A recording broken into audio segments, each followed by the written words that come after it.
دكتور، هي الكورونا رجعت تاني، كل الناس عندها برد. يعني دور البرد المنتشر ده كورونا ولا لأ؟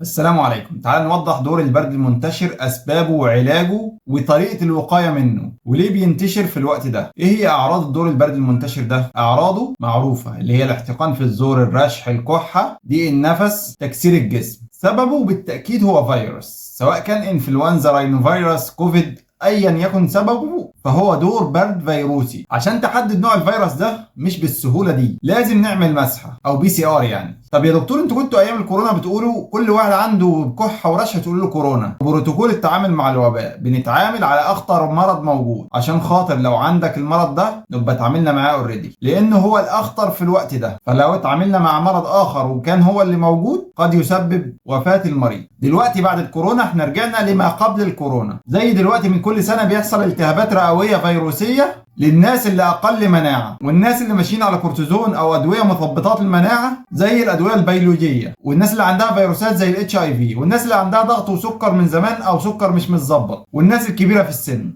ايه علاج دور البرد المنتشر ده؟ العلاج بينقسم على حسب الاعراض. يعني لو الاعراض بسيطه يبقى شرب سوائل والنوم في البيت. اعراض متوسطه ممكن ناخد مضادات للحساسيه، ممكن ناخد ادويه كحه، ممكن ناخد ادويه رشح، ممكن ناخد ادويه مسكنات. طيب لو الاعراض شديده ممكن نروح مستشفى نعمل اشعه مقطعيه، نعمل مسحه ونشوف نوع الفيروس، ناخد علاج للفيروس، ناخد علاج للبكتيريا لو في التهاب بكتيري في الرئه. حابب انوه ان الاعراض الخطيره هي نقص الاكسجين، سخونيه شديده جدا ما بتنزلش، مشاكل في كرات الدم، مشاكل في وظائف الكلى. وعايز انوه كمان ان الاشعه المقطعيه قد تكون مطلوبه جدا هي والمساحات في بعض الناس. وكمان لازم نعرف ان الفيروسات ليها علاج، يعني في ادويه مضاده للفيروسات. الانفلونزا ليها علاج، الهربس ليه علاج، والكوفيد ليه علاج. فلو اتشخصنا باي فيروس من دول ناخد له علاج. يعني لو اتشخصنا فيروس معين ناخد العلاج بتاعه، ده هيفيدنا جدا لان الدواء كده بيستهدف الميكروب نفسه، فما نتاخرش ساعتها في اخذ العلاج. ازاي اعرف الشخص ده يتعالج في البيت او يتحجز في مستشفى؟ في معيار ومقياس لهذا الامر. الدكاتره بتحسبه لكل الناس اللي عندهم التهاب رئوي، وتشوف هل ده هيتحجز في البيت ولا هيتحجز في مستشفى، ولو هيتحجز في مستشفى هيتحجز في غرفه عاديه ولا غرفه رعايه مركزه. ازاي اتجنب دور البرد المنتشر ده؟ اول حاجه ابعد عن الاماكن المزدحمه